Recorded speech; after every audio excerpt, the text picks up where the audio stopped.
আসসালামু আলাইকুম। আমি এখন রান্না করব খুব সহজ স্বাভাবিক একটা জিনিস। আসসালামু আলাইকুম। আমি এখন রান্না করব খুব সহজ একটা জিনিস, কিন্তু স্বাদটা দারুণ। অনেক চ্যানেলই আছে, আবার কেউ কেউ এটার নাম দিচ্ছে এটা খায় না মরলে বলে বেঁচেও যেতে পারবেন না, এমন একটা ভাব আর কি তাদের টাইটেল দেখলে মনে হয়। যাই হোক, এটা হচ্ছে ভাপা ডিমের কোরমা। তো সেই জন্য আমি এখানে 6টা ডিম নিচ্ছি। তার মধ্যে একটা ডিমের কুসুম ফেটেও গেছে, অসুবিধা নেই কোনো, কারণ আলটিমেটলি আমার ফাটাইতেই হবে। তার মধ্যে আমি স্বাদ মতো লবণ দিব। আমার একটু ঝাল টাল ভালো লাগে, প্লাস ফ্লেভারটা ভালো আসে। আমি কিছু কাঁচামরিচের কুচি এরকম কুচি কুচি করে রাখছি, কাঁচামরিচ এরকম কুচি কুচি করে কাঁচামরিচ দিবেন আর কি, মানে একদম ছোট ছোট করে, যত ছোট কুচি করতে পারেন। তা আমি দিলাম, দিয়ে এটাকে আমার একটা হেভিসে ঘুটা দিয়ে নিতে হবে। তো ঘুটাটা দিয়ে দিই। যাক, একদম খুব ভালো মতো মিশাই দিলাম। এখন এটাকে আমার ভাপায় নিতে হবে। আমি এখানে একটা বড় সসপ্যানের মধ্যে পানি নিয়ে নিচ্ছি, তার মধ্যে একটা স্ট্যান্ড বসাইছি যাতে আমার যে জিনিসটা ভাপা বলে একদম তলায় লেগে না যায়। আর এর মধ্যে পানি দিয়ে আমি এর মধ্যে একটা কাচের ডিশ দিচ্ছি, কাচের, লোহার, টিনের, যায় যা খুশি দিয়ে নিতে পারেন। আমি দিচ্ছি এইটার পানিটা এমনভাবে এটা দেওয়ার পরে পানিটা যাতে অর্ধেক পর্যন্ত আসে আর কি। অর্ধেকের নিচে থাকলেও ক্ষতি হতো না, কিন্তু অর্ধেক পর্যন্ত আমি রাখছি। রেখে এখন এর মধ্যে আমি এই ডিমগুলাকে দিয়ে দিব। ডিমগুলা আরেকটু ঘুটা একটা দিয়ে দিই, ভালো মতো যাতে মিলে, কতক্ষণ থাকার পরে হয়তো ইয়ে হয়ে যেতে পারে। যাই হোক, এইটা আমি দিয়ে দিলাম।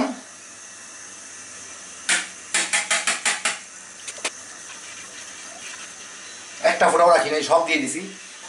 এটাকে ভাপায় নিতে হবে। তো আমার এটার উপরে ঢাকনাটা আছে, আমি ঢাকনাটা দিয়ে দিব, না হইলে অ্যালুমিনিয়াম ফয়েল কিংবা যে কোনো কিছু দিয়ে এটাকে, ঢাকনাটা আমি জাস্ট বসাইলাম, লাগাবো না কিন্তু। অ্যালুমিনিয়াম ফয়েল যে কোনো কিছু দিয়ে এটাকে ঢেকে দিলেই হয়তো, অসুবিধা নাই।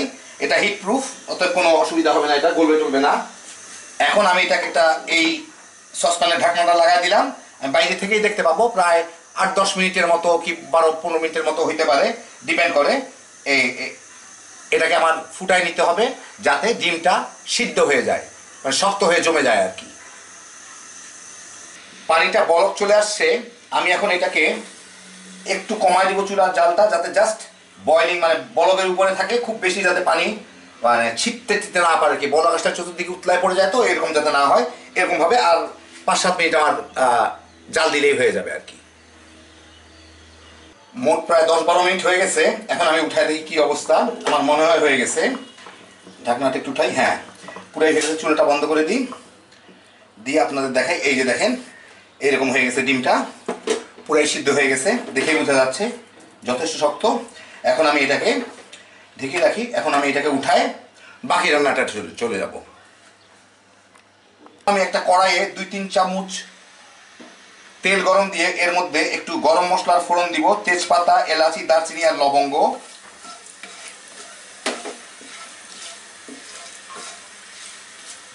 দিয়ে অল্প একটুক্ষণ, ওই 10-15-20 সেকেন্ড একটু নাড়াচাড়া করেই, কারণ এটা পেঁয়াজের সাথে আবার ভাজা হবে। কতগুলা পেঁয়াজ কুচি করে, একদম কুচি কুচি করে রাখছি, ওগুলা দিয়ে দিব। দিয়ে পেঁয়াজটাকে একটু আধা লাল হওয়া পর্যন্ত, সাইডগুলা লাল হওয়া পর্যন্ত ভেজে নিব।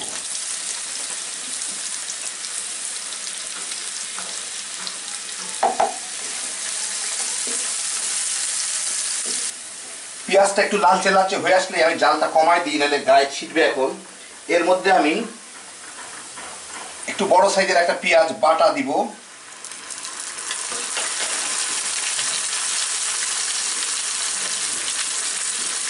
প্রায় 1.5 চা চামচ 2 চা চামচের মতো রসুন বাটা,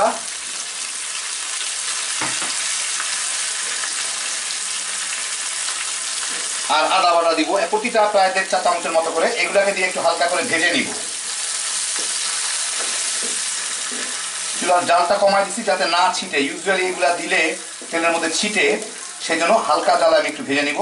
পানিটা শুকায়ও যাবে, কিন্তু চতুর্দিকে ছিটে ছিটে পড়বে না।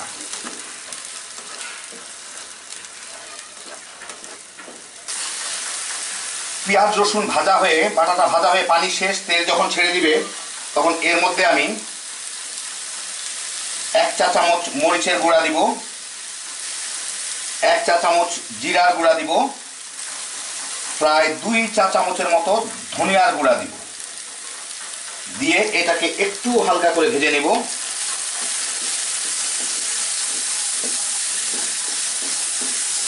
মিনিট খানেক ভাজা হইলেই এর মধ্যে আমি এখানে নারিকেলের দুধ আছে, ফ্রেশ নারিকেলের দুধ 1 কাপ। এইটাকে আমি মানে 1 কাপ না, এটা একটা আস্ত নারিকেলের দুধ, এটাকে আমি এর মধ্যে দিয়ে দিব। একটা মোটামুটি বড় সাইজের নারিকেল থেকে যা হয় তত দুধই ছিল এখানে।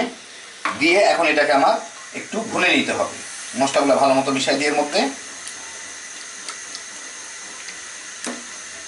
আর মিশা না দিলেও হবে, ভুনতে ভুনতে মশলাগুলোর সাথে মিশে যাবে। এখন আমি জালটা বাড়ায় দিলাম, দিয়ে এটাকে একটু ঢেকে দিব, ঢেকেই ভুনে নিই।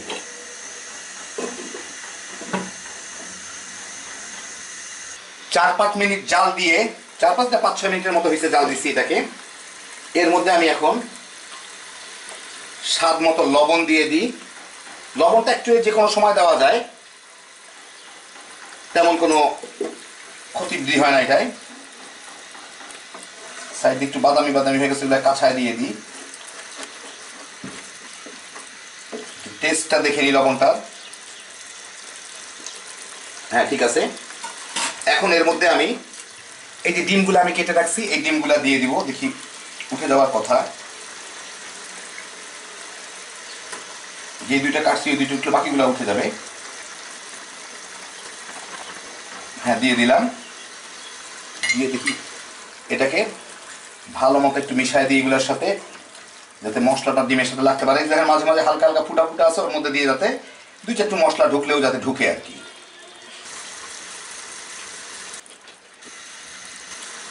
জালটা মাঝাইতে রেখে 4-5 মিনিট সেফ রেখে জাল দিব, যাতে মশলাটা কোনো মতে ডিমের ভিতরে ঢুকলেও ঢুকতে পারে আর কি। প্রায় 4-5 মিনিট পরে